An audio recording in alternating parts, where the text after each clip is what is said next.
नमस्कार दोस्तों, stock market studies में फिर से एक बार आपका स्वागत है।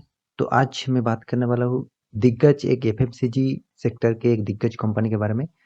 आप सभी जानते हैं हिंदुस्तान यूनिलीवर के बारे में, तो उसी के बारे में आज बात करूँगा। क्योंकि आज के दिन उसका क्वार्टर 2 का रिजल्ट पब्लिश होने का दिन था और ऑलमोस्ट क्वार्टर 2 का रिजल्ट आपके सामने आ चुके हैं, मतलब ऑलमोस्ट पब्लिश हो चुके हैं। तो क्वार्टर 2 का जो रिजल्ट है, कंपनी ने बहुत शानदार यहाँ पे रिजल्ट किया, मतलब अच्छा खासा रिजल्ट किया।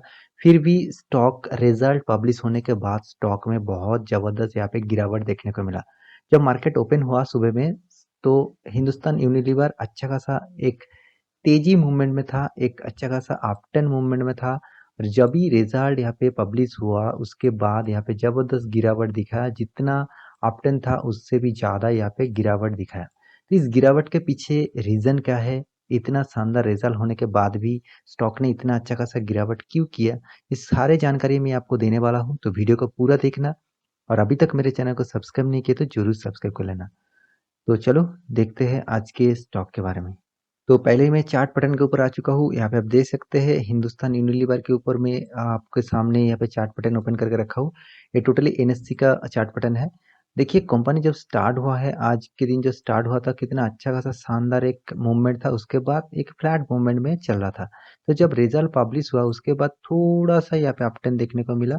और यहाँ पे मैं फिर से एक बार आपको दिखा दूँ, ये जो पीरियड था, इस पीरियड में आपको रिजल्ट पब्लिश हुआ तो थोड़ा सा अपटर्न मूवमेंट दिखा।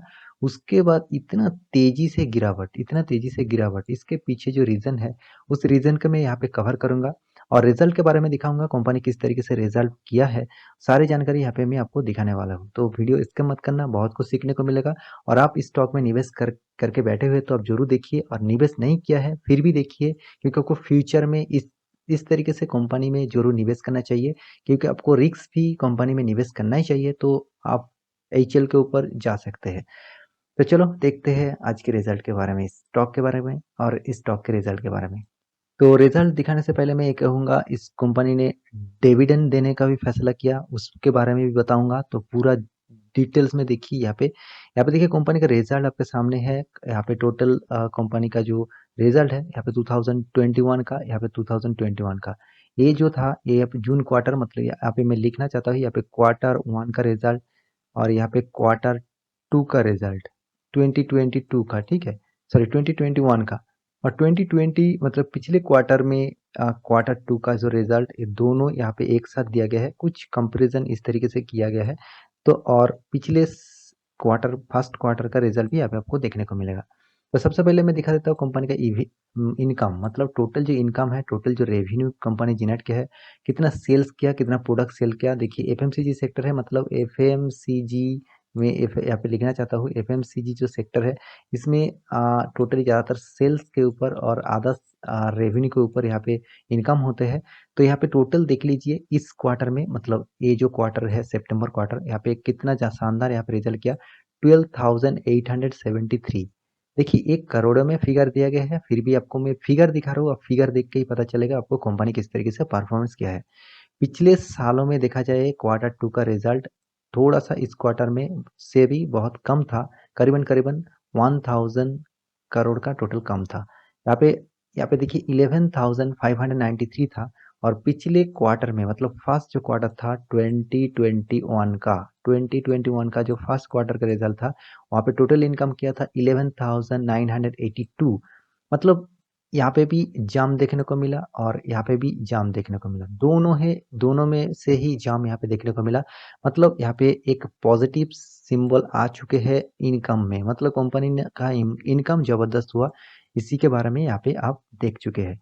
अब एक्सपेंस कितना हो उसके बारे में देख लीजिए। यहाँ पे देखिए टोटल एक्सपेंस, मतलब जितने सारे employees, financial cost, production cost और भी एडवर्टाइजमेंट कॉस्ट, जितने सारे कॉस्टिंग होता है, उस कॉस्टिंग को जोड़ के जो टोटल एक्सपेंस होता है कंपनी का, टोटल एक्सपेंस देख लीजिए इस क्वार्टर में 9,883। मतलब यहाँ पे पॉप, मतलब सेल्स भी ज़्यादा हुआ और साथ ही साथ एक्सपेंस भी ज़्यादा हुआ। और सालों में, पिछले सालों का जो क्वार्टर था, वहाँ पे बहुत ज़बरदस्त यहाँ पे एक्सपेंस कम किया था कंपनी ने, और इसीलिए अच्छा खासा फायदा कंपनी को मिला। और ये जो फर्स्ट क्वार्टर का रिजल्ट था, यहाँ पे 9,323 करोड़ का टोटल एक्सपेंस हुआ।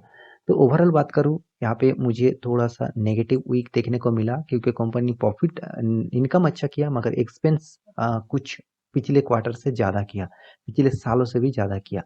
तो उसके बाद यहाँ पे टोटल जो टैक्सेस है, उस सारे टैक्सेस को पे करने के बाद टोटल जो प्रॉफिट है, मैं आपको यहाँ पे profit for the period A और profit for the period B, मतलब ए और बी क्या है, इस सारे डिटेल्स यहाँ पे दिया गया है। मैं टोटल जो कंपनी का प्रॉफिट है उसको ए और बी दोनों को जोड़ के जो प्रॉफिट हुआ उसके बारे में दिखा देता हूँ। यहाँ पे देखिए 2214 करोड़, मतलब इस क्वार्टर में, सितंबर का इस क्वार्टर में आपको करीबन करीबन 2214 करोड़ का टोटल प्रॉफिट देखने को मिला। पिछले साल में कंपनी ने करीबन करीबन 2000 करोड़ का प्रॉफिट किया, मतलब यहाँ से देखा जाए तो करीबन करीबन 100 करोड़ का टोटल जाम देखने को मिला। साथ ही साथ पिछले क्वार्टर में देखिए 2700, यहाँ से भी आपको करीबन करीबन 100 का जाम देखने को मिला। तो प्रॉफिट के बारे में बात करूँ, कंपनी ने जो इस तरीके से प्रॉफिट किया उसके हिसाब से कंपनी पॉजिटिव में होना चाहिए। तो फिर भी प्रॉफिट अच्छा होने के बाद कंपनी इतना ज़बरदस्त क्यों गिरा, तो उसके पीछे जो रीज़न है उसको मैं अभी कवर करूँगा। तो उससे पहले एक बार उसका कंपनी का अर्निंग पर शेयर देख लीजिए, मतलब ईपीएस के बारे में ज़रूर आपको देखना चाहिए। कंपनी का जो फेस वैल्यू है मात्र 1 रुपया है, और इस 1 रुपया फेस वैल्यू लेकर कंपनी का जो अर्निंग है वो यहाँ पे ज़बरदस्त अर्निंग भी बढ़ चुके हैं। पिछले सालों से देखा जाए और पिछले क्वार्टर से भी देखा जाए तो यहाँ पे ज़बरदस्त यहाँ पे अर्निंग बढ़ चुके हैं। करीबन-करीबन यहाँ पे 1 रुपया मान के चलिए, 1 रुपया नहीं, करीबन 70 पैसा 70 पैसा भी यहाँ पे मान के चलिए, यहाँ पे अर्निंग बढ़ चुके हैं। मतलब अर्निंग भी पॉजिटिव है। मतलब इनकम, मतलब अब मैं यहाँ पे लिखना चाहता हूँ इनकम पॉजिटिव में, और यहाँ पे प्रॉफिट भी पॉजिटिव में, और साथ ही साथ यहाँ पे ईपीएस भी यहाँ पे पॉजिटिव में। तो सब कुछ पॉजिटिव में होने के बाद भी कंपनी ने क्यों यहाँ पे इतना खासा गिरावट दिखाया? देखिए अभी भी मार्केट रनिंग है, तो एक बार मैं रिफ्रेश करके आपको दिखा देता हूँ। अभी देखिए मार्केट रनिंग है, अभी तो मार्केट में देखिए रिकवरी हो सकता है, फिर भी देखिए इतना ज़बरदस्त गिरने का जो मेन रीज़न है, वो रीज़न एक बार आप जान लीजिए। कंपनी का जो फर्स्ट रीज़न है, कंपनी का जो एस्टीमेट है, मतलब मैं हमेशा कहता हूँ कि कोई भी कुछ फाइनेंशियल ईयर और कोई भी क्वार्टर शुरू होने से पहले कंपनी एक एस्टीमेट करते हैं। तो उस एस्टीमेट के हिसाब से कंपनी एक अंदाज़ा लगा देते हैं कि कंपनी किस तरीके से परफॉर्मेंस करेंगे और किस तरीके से रेवेन्यू जनरेट कर सकते हैं, मतलब कितना प्रोडक्शन होंगे, कितना सेल होगा और कितना प्रॉफिट कंपनी को मिलेगा, वो एस्टीमेट जो बनाया जाता है। तो यहाँ पे इस हिंदुस्तान यूनिलीवर ने जो एस्टीमेट किया था वो एस्टीमेट मिस हो गया, मतलब एस्टीमेट मिस कर गया, मतलब एस्टीमेट जो एक्सपेक्टेशन था वो एक्सपेक्टेशन यहाँ पे कवर नहीं कर पाया। तो इसीलिए रिजल्ट जब पब्लिश हुआ तब अच्छा खासा रिजल्ट हुआ, तो थोड़ा सा यहाँ पे अपटर्न दिखाया, उसके बाद जबरदस्त यहाँ पे गिरावट देखने को मिला। तो कोई भी एक्सपेक्टेशन से अच्छा खासा, देखिए आप मान के चलिए आप एग्जाम दे रहे हैं और आपका एक्सपेक्टेशन है आप 90% के ऊपर रिजल्ट ले ले आ पाएंगे, क्योंकि आपको आपने उतना अच्छा खासा परफॉर्मेंस दिया, उतना अच्छा खासा एग्जाम दिया। फिर भी रिजल्ट पब्लिश होने के बाद आप देखें 70% आपका रिजल्ट हुआ। देखिए आपका रिजल्ट 70%, 75% मतलब खराब नहीं है, फिर भी आपका जो एक्सपेक्टेशन था वो नहीं हुआ। तो इसलिए आपका भी जितना प्रॉब्लम होगा तो उसी तरीके से प्रॉब्लम इस कंपनी को हुआ है। तो इसीलिए यहाँ पे जबरदस्त गिरावट दिखाया। तो मेरे बात आप समझ चुके हैं मैं क्या कहना चाहता था। तो और एक इस कंपनी की जो पॉजिटिव एक न्यूज़ है वो भी देख लीजिए। कंपनी यहाँ पे डिविडेंड देने वाला है 15 रुपीज़ का इंटरिम डिविडेंड। मैं पहले ही बता चुका हूँ, इंटरिम डिविडेंड मतलब कंपनी का जो प्रोमोटर है खुद वो डिविडेंड डिसाइड करते हैं, और इसका जो कंपनी खुद यहाँ पे डिविडेंड देने वाला है, जो डिसाइड किया है 15 रुपीज़ डिविडेंड देने वाला है। कौन सा डेट में आपको डिविडेंड मिलेगा? देखिए 27 अक्टूबर, इस डेट से पहले आप शेयर खरीदारी कर लेते हैं तो आपको पर शेयर में 15 रुपीज़ डिविडेंड मिलेगा। मतलब आपके पास एक शेयर है, मतलब आपको एक शेयर के बदले 15 रुपीज़ डिविडेंड मिलने वाला है। तो ये डिविडेंड आपको ज़रूर मिलेगा, तो आप उस 27 अक्टूबर से पहले शेयर खरीदारी कर लेना। तो देखिए कोई भी डिविडेंड दे रहा है, बोनस दे रहा है, उससे उसके चक्कर में कोई भी शेयर खरीदारी करने से पहले इसको कंपनी का फंडामेंटल डिटेल्स एक बार चेकआउट कर लेना। मैं कंपनी का फंडामेंटल्स डिटेल्स के ऊपर आ जाता हूँ। यहाँ पे देखिए कंपनी 6 लाख करोड़ का मार्केट कैपिटलाइजेशन है।